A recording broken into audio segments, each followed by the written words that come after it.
Hi guys, welcome to Tech Tutorial. Today we're going to talk about how to use Descript for Reels. It's a step-by-step guide to follow easily, and don't forget to hit the like and subscribe button. Let's dive right in. Now, the first thing you're going to have to do is, of course, download the specific reel that you would like to edit.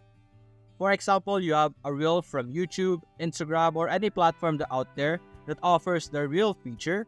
You will be able to use Descript to edit it and change it however you would like. For example, right now I have downloaded a reel from YouTube and I have uploaded it in Descript by simply creating a new project over here.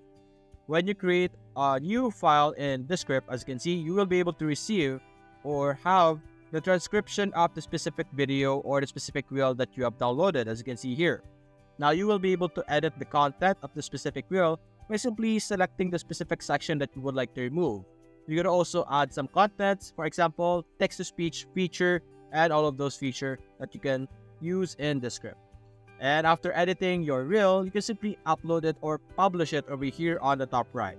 And that's it guys. Hope you enjoyed the video. Thanks for watching.